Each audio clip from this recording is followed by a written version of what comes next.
did some grimy shit. Thinking everybody's damn thing.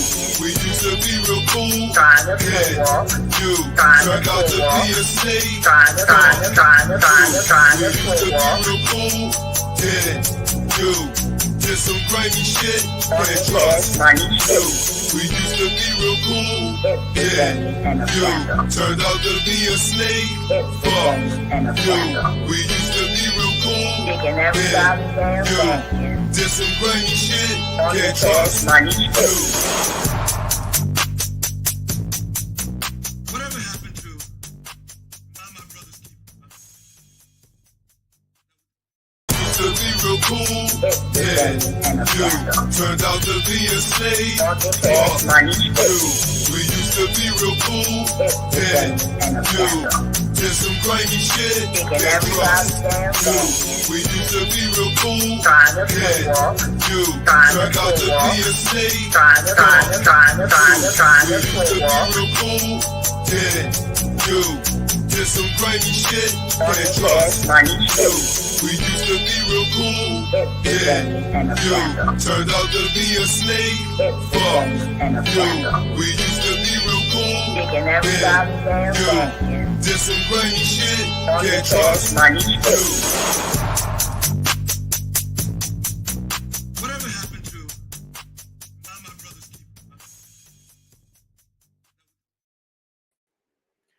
All right.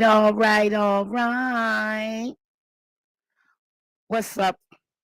What's up with the what's up, YouTube? Honey, I had to go in the vaults because sometimes stories can contradict, especially when you be reading these like salacious books. I'm not real big on certain types of literature, though I am an avid reader.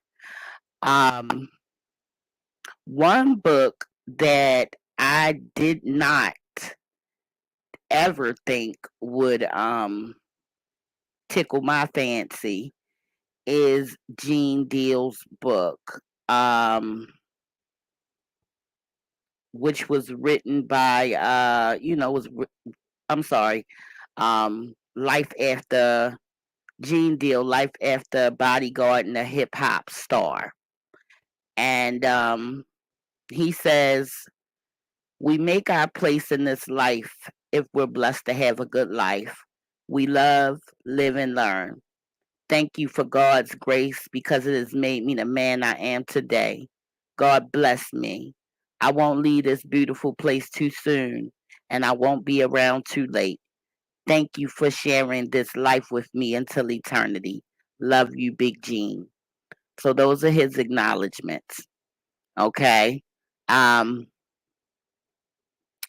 dedicate this installment of Bodyguard and a hip hop star to my daughters Janice. Goodness, all his babies named after him. Janice, Jeannie, and Janae. You girls have been my source of inspiration for being a daddy and a man. The road in life has its bumps and detours, but it's never wavered my love for each and every one of you. This is also dedicated to my nieces, Erica, Marnay, Gianna, Maya, Courtney, Mariah, Morgan, and Kaylee. Also goes out to Sonia Deal, who allowed me to be in the life of my nephews, Ryan and Reese. Salute. Keep reaching for the sky because you guys belong with the stars. Okay? So, telling our stories is important for documenting history. Gene continues to share his experiences with the world. May blessings continue to rain on him. This man got 41 chapters. But I would like to highlight chapter 19. Callie. That's the name of it. Callie. Take that. Take that. Take that. Take that. I want to wring this motherfucker neck. Puffy. I can't get over how just hours ago he was telling me he didn't want to hear shit. I had to say, Now who the $2 whore and the $5 crack spot? My mind was telling me to choke the shit out of him. Being the leader of our organization, the same gang, and him a member, it was my responsibility to protect Puff, even if I had to lay down my life for him. Or in this case, someone else's life. Now I'm a part of his security. I was here to make sure he got back home no matter what. To hear Puff begging for my prayers empowered me. It wasn't hard to knock his hands off my arm. It wasn't time to tell him I told you so. To see him vulnerable was like the City College tragedy all over again. I saw him almost in tears, seeing what appeared to be his concern for Big's life. There was pain in his eyes, and he had pain in his voice. I can feel his pain and his grip on my arm. This kid was truly scared for the life of Big and his own. I couldn't. I wouldn't console him in any form or fashion. I overlooked his request for prayers and responded to him. Pray for what? That nigga dead. This is probably the coldest thing I would say to anyone. I knew whenever faced with okay. Okay. I'm just all right. I knew whenever faced with an adversary, I told them that shit sound good. You may make you feel good, but it won't be healthy. These words became so cold because of the actions that followed them. I could have put all my fury, my pain, my survival tactics in my mind at one time to administer an ass whipping on you. Papa Drake, Benny Smith, Cedric Malone taught me well. The will to survive with boxing and karate was a crazy combination for the street when you got into a fight.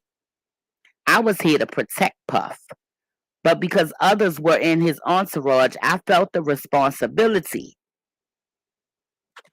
I felt the responsibility for all 23 people at one time. That's a lot of people.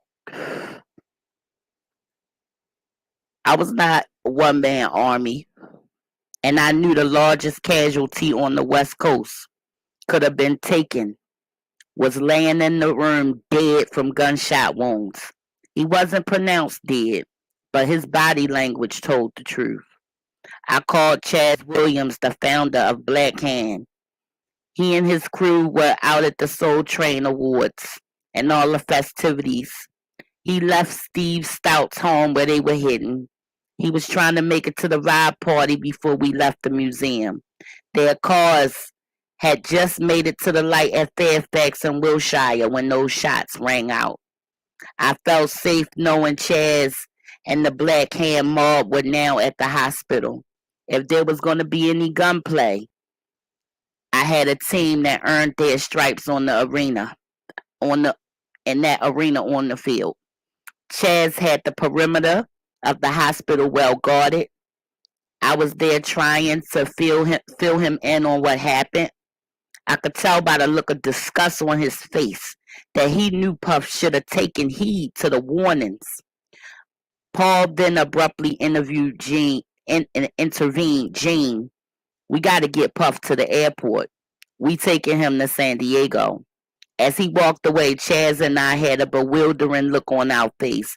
Damn, the jig was up. What part of the game was this? Puff making his way out of California thanks to Andre Harrell, the godfather of the music business, Mr. Clarence Avant. That's the man they came in and killed him and his wife not too long ago. Mr. Avant respectfully arranged a G5 jet to fly Puff and his entourage out of Cali ASAP. The entourage consisted of Kim Porter, Paul Alfred, Groovy Lou, Puff, Stevie J, and myself. I refused to go and jumped out of the car. and went in the opposite direction. I believe Stevie J missed that flight as well. He was making his way to see Faith, Big estranged wife. I gave her I gave her my chain. I let him wear it for the night. Wait a minute, Stevie gave him my chain. I let him wear it for the night. Faith would go on to give it to Big's son. I still didn't understand till now why he would give something away that didn't belong to him. My cross on the chain was blessed and dipped in holy water. I was a fool for letting his sinister ass wear it. That old saying stood true in this form. Treat your property like you treat your underwear.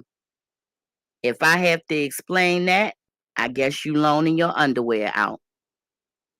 My directions from Puff took a different turn when he abruptly had Kenny stop the truck that had me tell Chaz that we didn't need their crew following us to San Diego. Los Angeles is about 120 miles. We're still in enemy territory. The same people who carried out the sinister hit against the notorious B.I.G. could claim more victims if they wanted to. If the people wanted to finish the job, the perfect time would be as we're leaving the hospital. My mind was still on protecting my principal, which was Puff. I saw how quickly Uncle Paulie abandoned Big. So now the manpower was with us. I knew our chances of surviving and making it out had become lesser and lesser, and the danger greater. I couldn't believe we were leaving Big at the hospital. His body wasn't even cold. I was trying not to let my mind fog up after helping place Big on that stretcher. And through the grace of God, I gathered up my strength to man the fuck up. I rose above all expectations. What little help I had, members versus men, was the theme that resonated through my mind. I just didn't have 8 men when I got them. Puff said we didn't need them. I jumped out of the truck and told Chaz what Puff said. I asked Chaz if I could ride with them before then. I never walked away from a job. I followed all rules of engagement. I never had a client who was dissatisfied with my performance, but it was time to fold them up. Kenny Rogers knew you couldn't count this money. All money ain't good money. Why didn't I listen to Wolf, Anthony Wolf Jones, who, you know, Puffy, we'll get to that. Chaz assured me he was going to get me back home. When Chaz told me everything was going to be straight, I knew he would get me back to New York safely. I knew I was going to be all right. It was like he was the second coming of Moses. His word was etched in the stones of the street like Big's 10 crack commandments or Curtis's street Koran.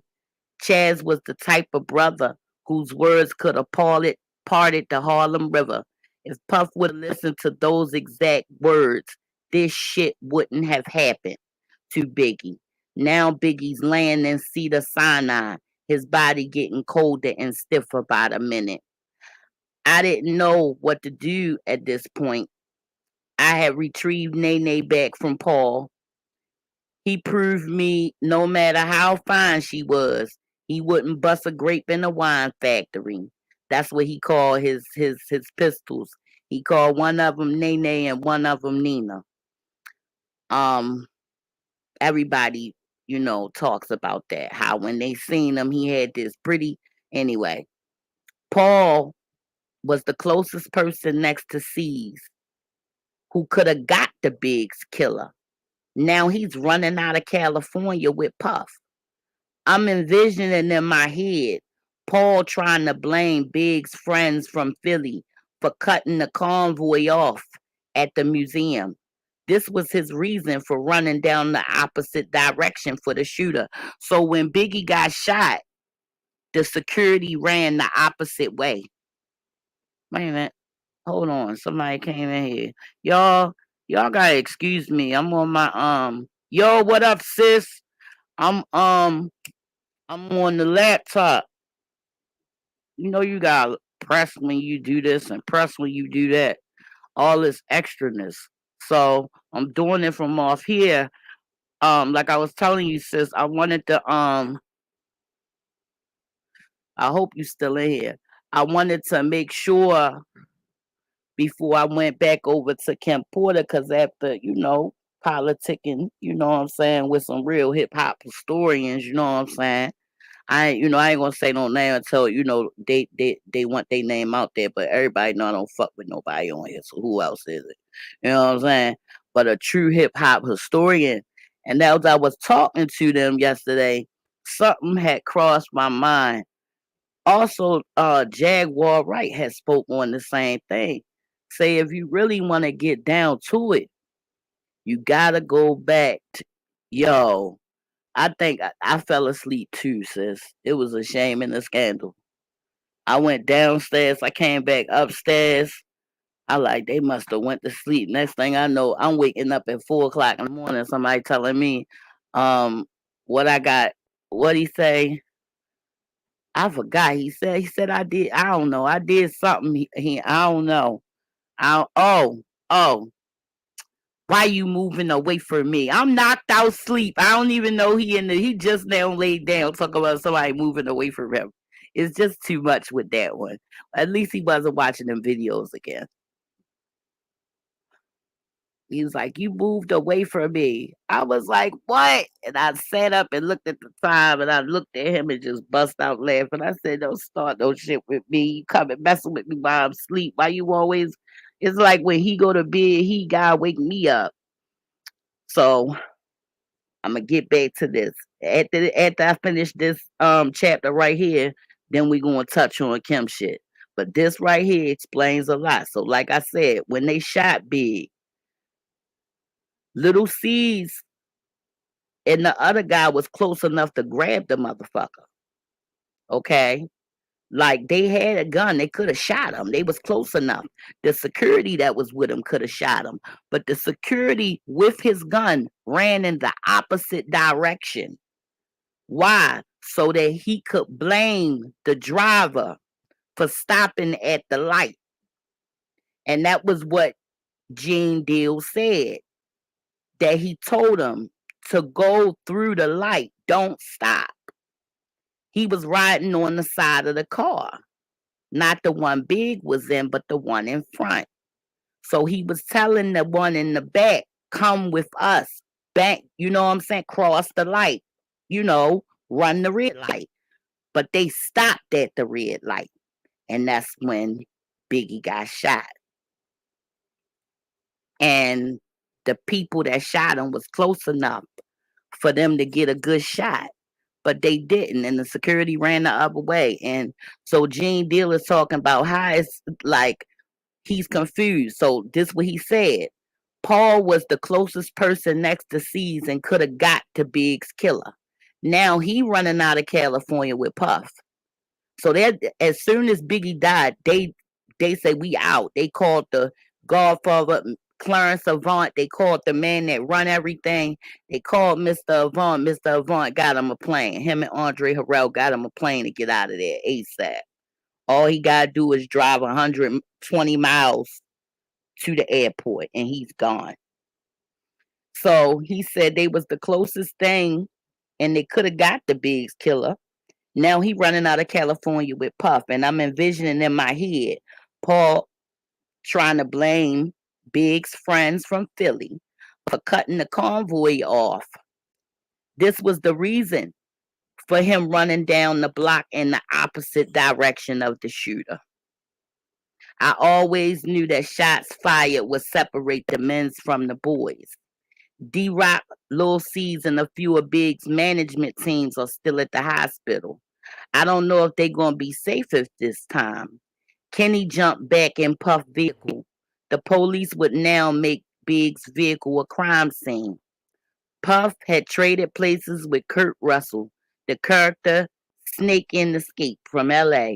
No way I'm implying Puff was bad as Kurt Russell, but the title and the character name fit him perfectly.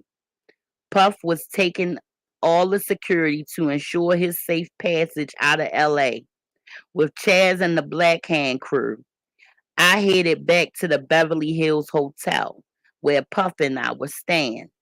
When I got to the bungalow room, which was adjacent to Puff's suite, I was surprised to hear noise in the room. I knocked on the door and was greeted by Groovy Lou. Lou worked as Puffy's personal stylist and his yes man.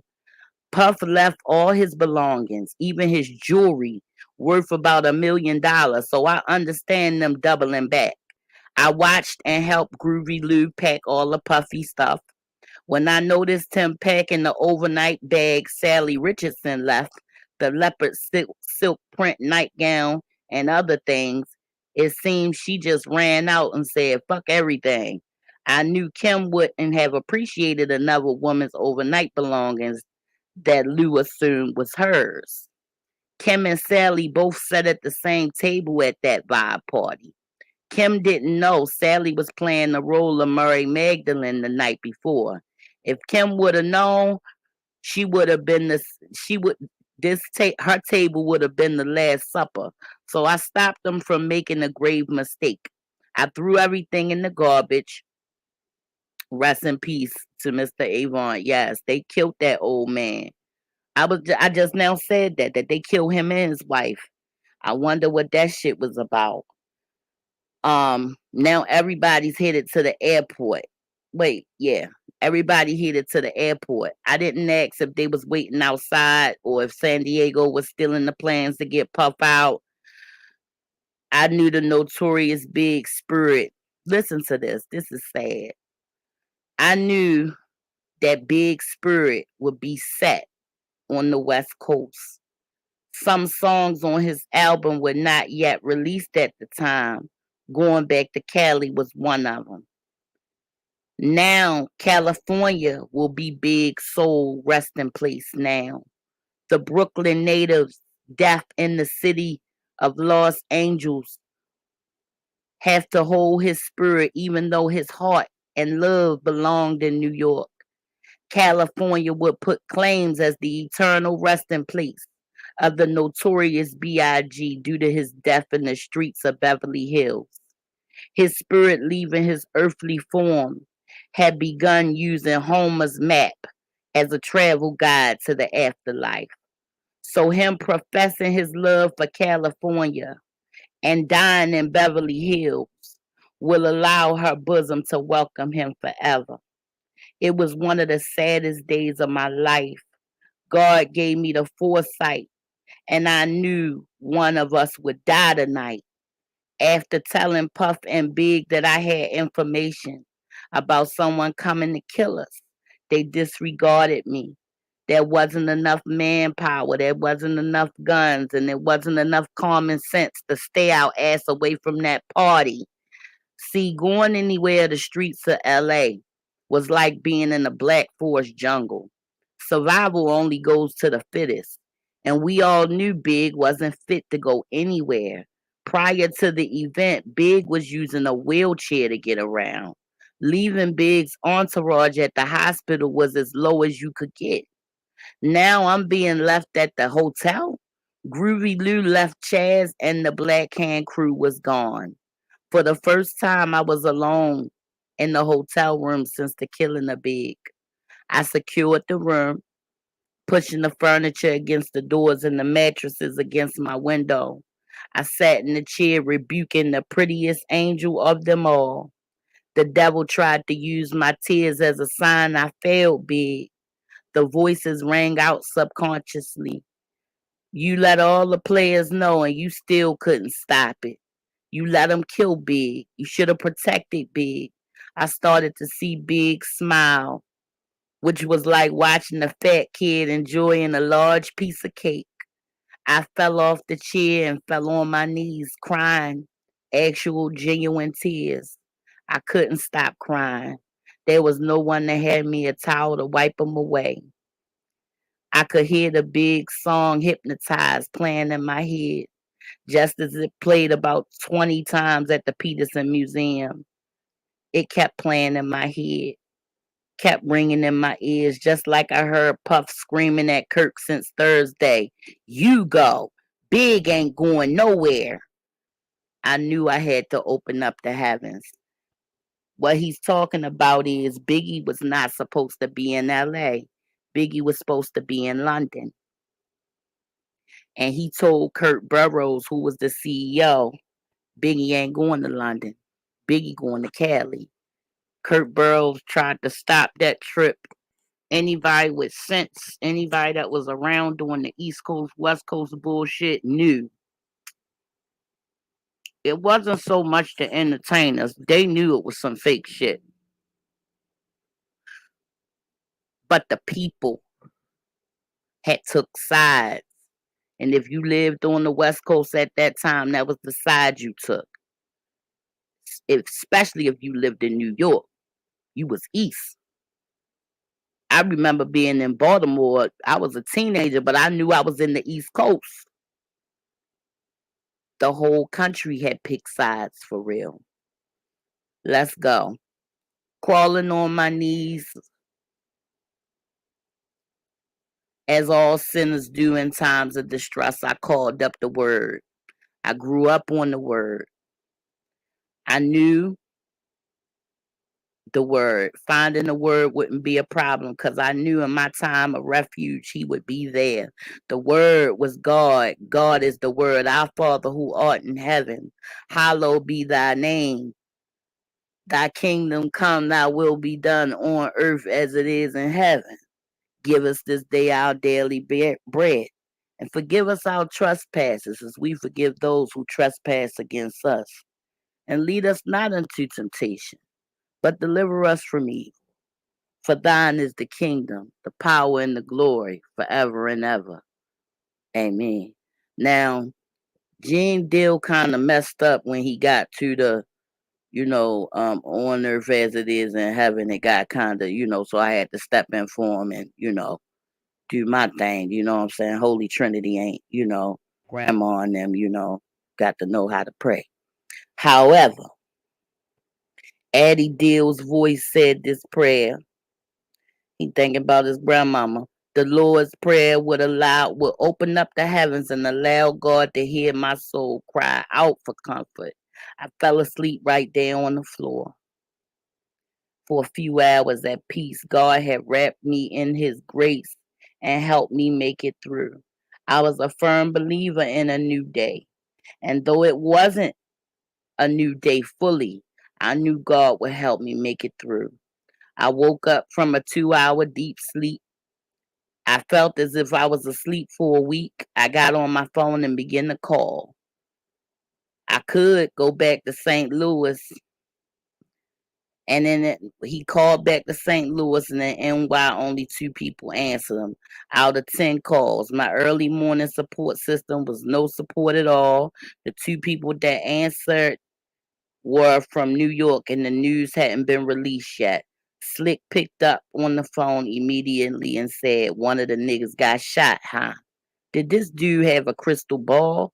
He's sleeping with Mama Montego. He's way back in New York." But as quiet as it kept, we all know the streets the same everywhere. His next statement bewildered my mind even more. I knew Slick wasn't just a normal street dude.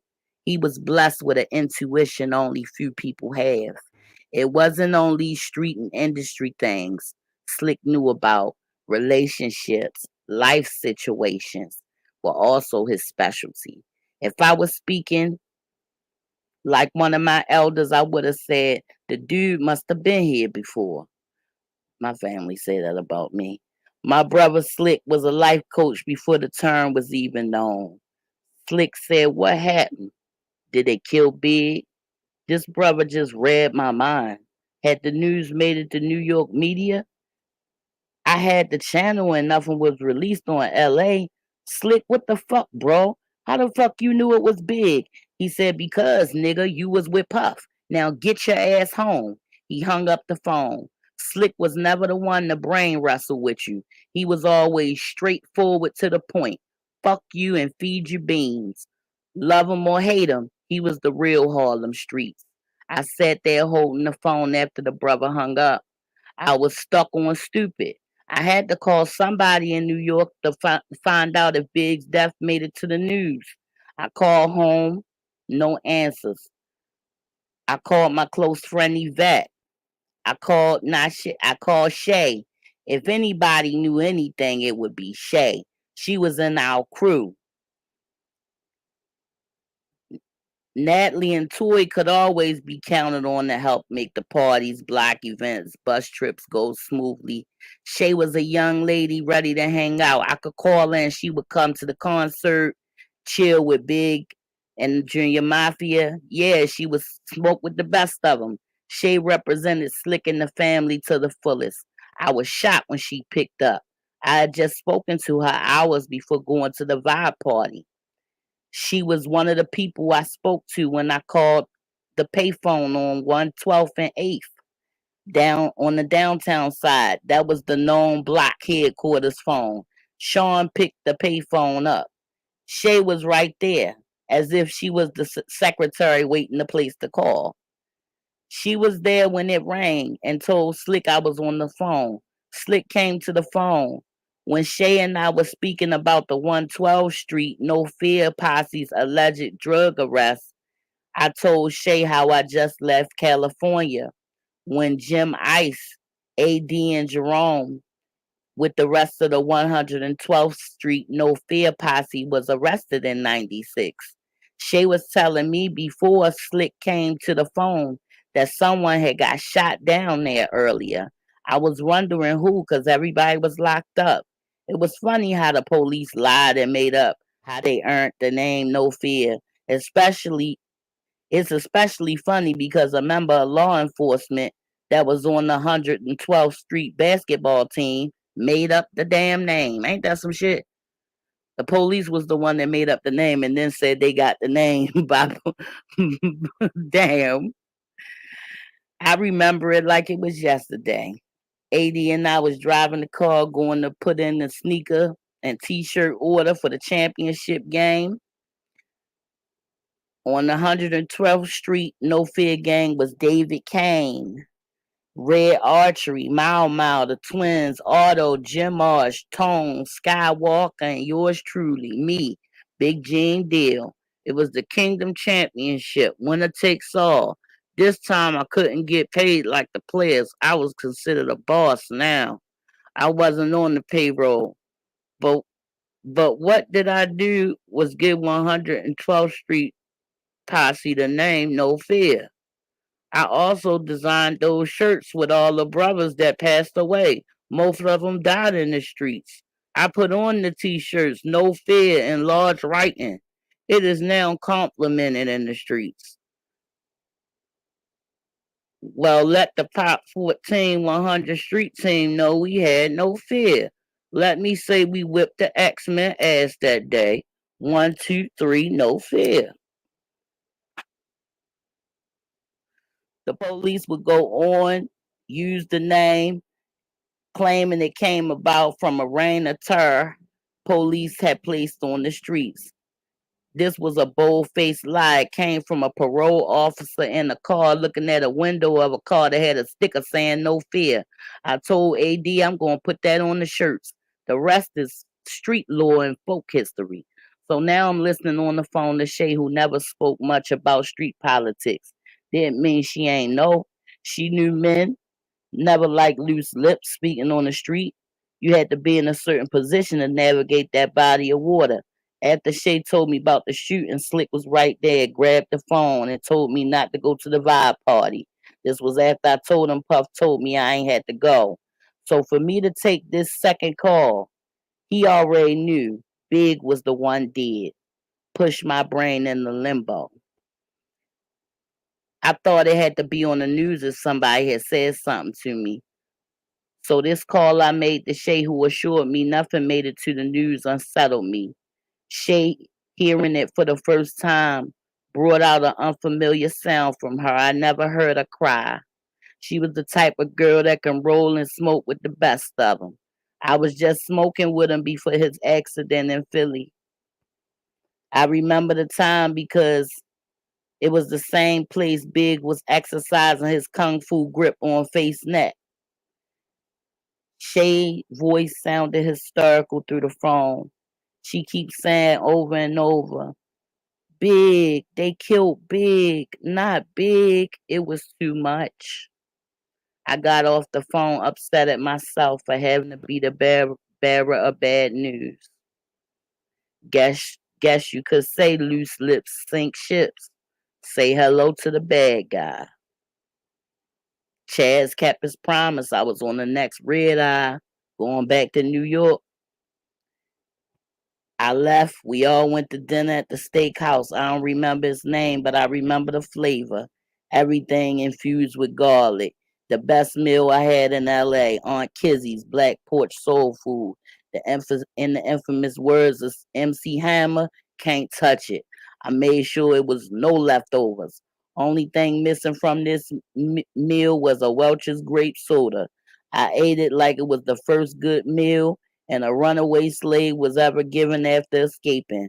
But eating away my problems would not stop the bombardment of news clips. There were multiple TV and radio reports of big murder early this morning, leaving the Vibe Soul Train party.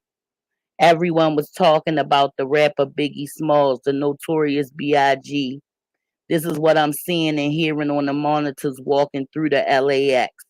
Chaz got me this far. United Airlines had to do the rest. I made sure my ticket was upgraded because I had to be comfortable. There was no contracts to read on the way home. I was dead tired while they was going there. Big had his contracts. He was about to leave Puffy. Puffy did the worst. Got rid of that boy. So this right here pretty much y'all come back, you know what I'm saying, when to my replay squad. Y'all come back and y'all come check it out. Um so I'm gonna finish this chapter off and then, leave a comment, let me know what y'all think. Chaz got me this. Okay. I was dead tired, full as a fat rat in the cheese factory, and my weapon was logged in the captain's box. This is because law enforcement had to keep their weapons if they were not working on duty of transporting a prisoner. I could not wait until the plane door closed. I only felt safe at that point when the flight attendant gave the buckle your seat instructions. I was more tired than the Hebrew slave working on the Sphinx in Egypt. Before I boarded the plane, my brother from another mother left me a message telling me my god sister Rocky was rushed to the hospital. She and Greg were my confidants in all my life situations. Greg was a HBCU graduate and could clear out the streets of BX in a weekend home visit. Knowing Greg helped me understand anybody could change their life and way of thinking simply with structure and education.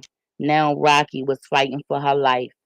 Later, I found out she had met with Muhammad, who left his footprints in the sand, leading her into paradise. Rocky was a devoted Muslim who was once a babysitter for Minister Farrakhan's kids. She was a good friend of Mustafa, the son of Farrakhan. Lord, he fine. Woo. Mm-mm-mm. I went into a deep sleep. I did not know this. Wow, what a beautiful sister. Oh, man.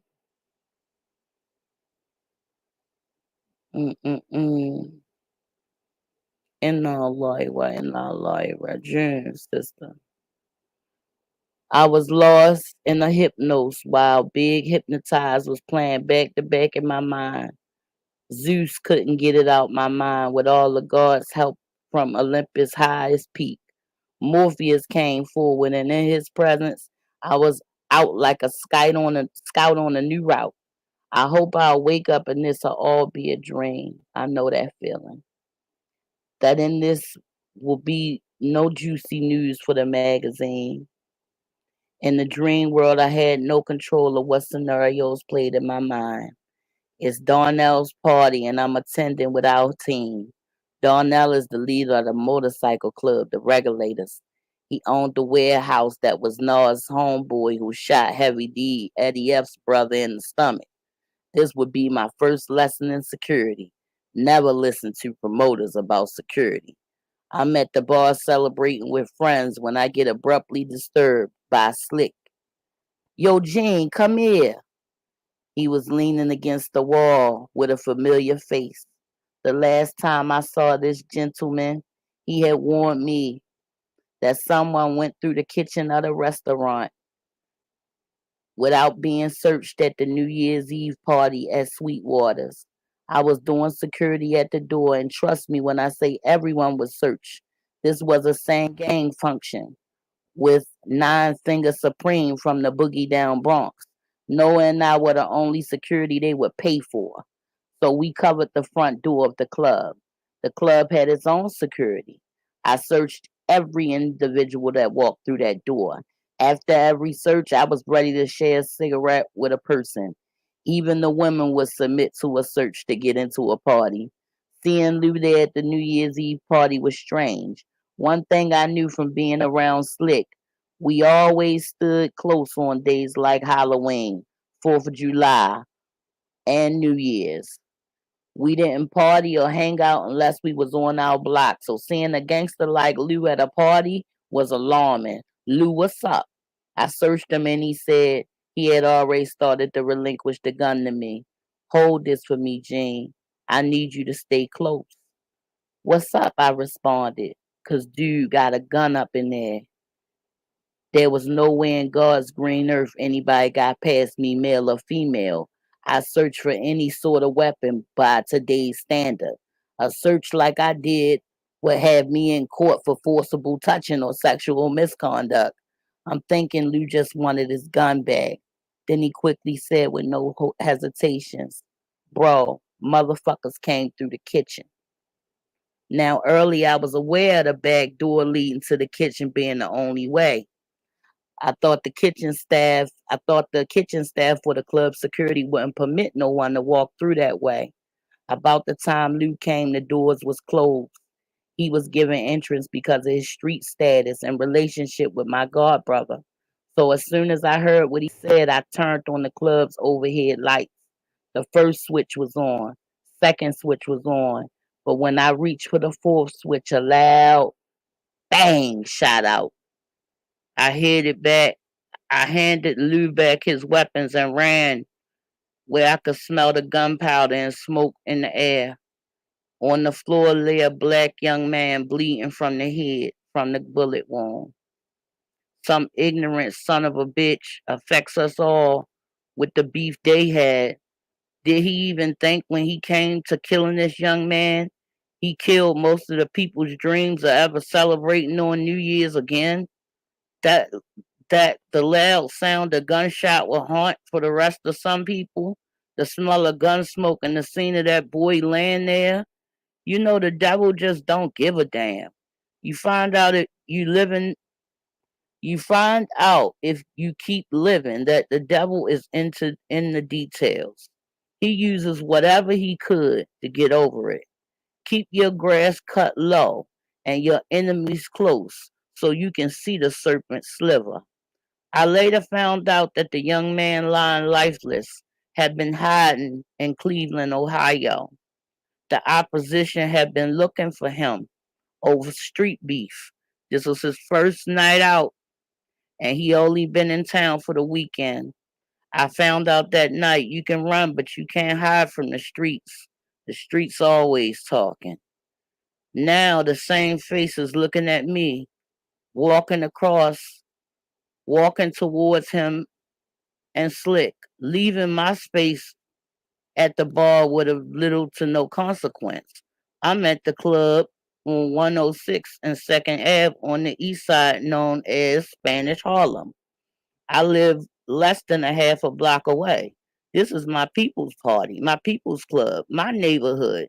This was also the day having the name Big Gene in the streets of New York saved my life. When Slick called me over and made an awkward introduction to Gangsta Lou, it didn't seem strange. Slick was known for doing awkward stuff. Gene, Lou, Lou, Gene. It was still early in the night, and I knew Slick hadn't sipped that many cups of Moet It would take him damn near a case to get him drunk. He just responded with a bewildering look on my face as I gave Lou some dap, shaking his hands. No, Gene, tell Lou your name. He knows my name, right? Slick replied, no, nigga.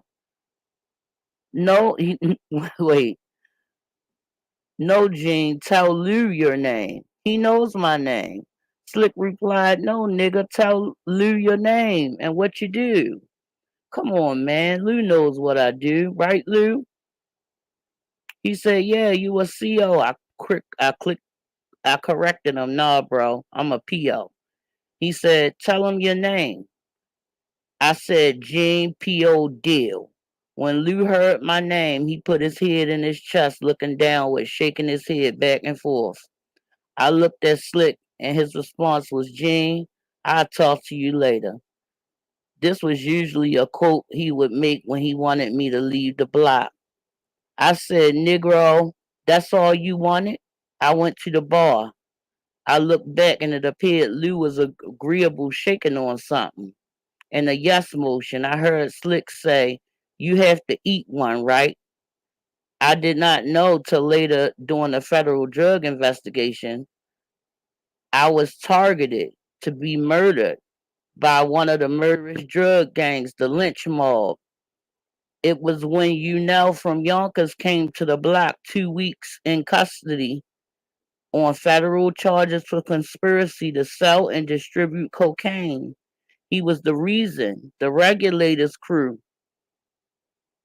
leader and the DA was sentenced to 11 years. Slick and I was chilling. Dude pulled up, aka Melvin Combs, aka Richie Rich. He jumped out dressed clean.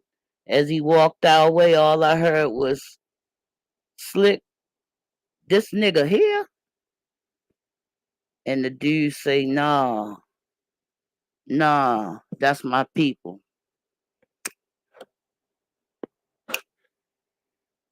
That's how it be in the street sometimes. Sometimes your your integrity gonna hold a little bit more weight than other things. Like on here, people do not have any fucking integrity. I'm sorry. I'm sorry to say it. Matter of fact, I'm not sorry. It's a lot of people on here that fucking lack integrity. Like people on here like lack basic people skills that would make it easier for them to even, have some type of you know, to be able to deal with people in general. Some people literally have no people skills. They fucked up. They fucked up. They flaw. And it ain't nothing we can do about that at the same damn time. You can't let them bring that around you and pollute your air. Just cause you flaw, just cause you know what I'm saying, that don't mean you gonna come and pollute my air with it and then have me on some flawed ass shit like you, and then I gotta feel a kind of way. No, I'm not. You will get invited the fuck up out of here. Just like I invited you in my life, I invite you out. It's no love lost, but I'm not putting up with that type of behavior. I do not care who it is. I do not care, I don't care who it is. You know what I'm saying? My family taught me that peace of mind is everything. And without it, if you somewhere and you ain't got it, you got to fucking go. Cause not having no peace of mind will kill you. You walking on eggshells, don't know what to do, don't want, you know what I'm saying? You know what I'm saying? You ain't grown enough to understand that if I want it, I gotta go get it. I was just thinking about that yesterday. I owned the house since I was a young girl, but I say, I want this, I want that. And I started thinking and seeing what I wanted in my mind. And I understood at that moment, if I am to have this, I will have to get up and get it on my own. I owe it to myself. So, you know what I'm saying? You gotta make your next move your best move. Can't be just sitting around here crying and whining and complaining. Okay, crying, whining, lying, and complaining about what somebody done did to you and how they done did this and that to you when you been fucking on they goddamn I mean, come out of nowhere. You know what I'm saying? Just attacking. Shit, it ain't no fun when the rabbit got the gun. Can't just be on here just attacking and going at people and cussing them and talking about their children and all this old shit. You can't do that. You can't do that. And you also can't jump in shit that you have no knowledge of. Why? Because you just wasn't around and you just don't fucking know.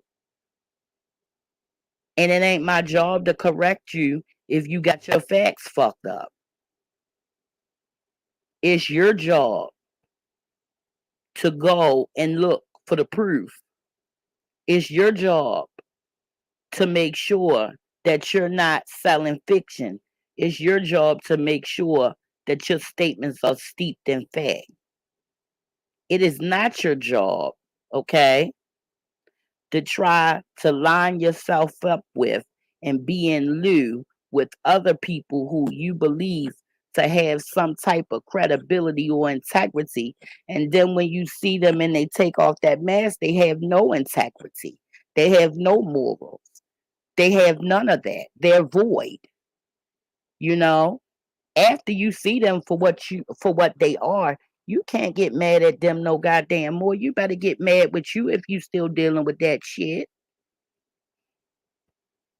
Cause hell, if I'ma put up with it, if I already know what you is, and I'ma say, oh well, let me just be nice this one time. Fuck that. Get your little weird ass away from me. I don't want to now be bothered. Cause all you gonna do is start some shit and then, you know, cause it's a vicious cycle. People like that don't quit. They just find another person to do it to. So, like I said, that part right there, that was just a chapter from Gene Deal's book. Anybody that listen to this, I want you to keep this in mind for the night when we go live again, and we going to do the thing with with Kim Porter. And when we do that, we're going to compare. We're going to compare what she said, what he said, and connect it all together. Because I've read both and I've noticed a pattern. Put a PR in the chat, not for Puerto Rican, but for pattern recognition. Okay? Put a PR in the chat for pattern recognition. Okay? It's a pattern when both of them tell their story and the pattern match up. When you have a covering and a protection, a divine destiny, a good one, and you got people that like to play in divination and things, like to play with spirit a lot, like to, get themselves so emotionally upset, project that anger into that focal point, that picture or whatever, and you know, that's how they do it, which is a very mediocre thing to do. See, if you know a person that's conjuring and they're not able to conjure up nothing for their self, they plan. You understand? They plan. It's no need to even play around with folks that's not really on that, because those people have very high moral standards. Very high moral standards, just like you would think a nun would, or a chaplain, or whatever the case may be, a imam, a monk, whatever. very high moral standards. Why? Because they're enlightened and they close to God. They close to the creator. They're close to source. So they walking and they talking a certain way, and it's godly. It's godly. But a lot of people around here is in their lowest vibration. So they are unable to escape the cycles of life. They just got to do the same thing, the same time, every motherfucking year, and don't even now know it. Time going by, time going by, time going by. You do the same. Imagine like if you had a routine and you wrote it down. And let's say, I get up at 6, I have a coffee at 7, I set up at 8, I start working at 9, like that. Every year, the same shit, because life is a test. So you constantly failing the same damn test, but you want to get an A when you putting in a fucking F. When you're not putting in the work. You're not committed to changing. You're not committed to growing. You gotten used to being on that low ass vibration. So now that's you. That's you, Gotta be careful. I gotta be careful, honey. I gotta be careful. Because being nice is not always nice. Okay? I don't care who the damn person is. All right? I don't care who they is. Being nice ain't nice because it hurt people. And you talking about child by shame and a damn scandal. I'ma holler at everybody later. I'ma hop back on here later on this evening when we get back to Kimba. I'm out. Peace. To be real cool, turned out to be a snake. We used to be real cool, did some crazy shit. We used to be real cool, turned out to be a snake. We used to be real cool, did some crazy shit.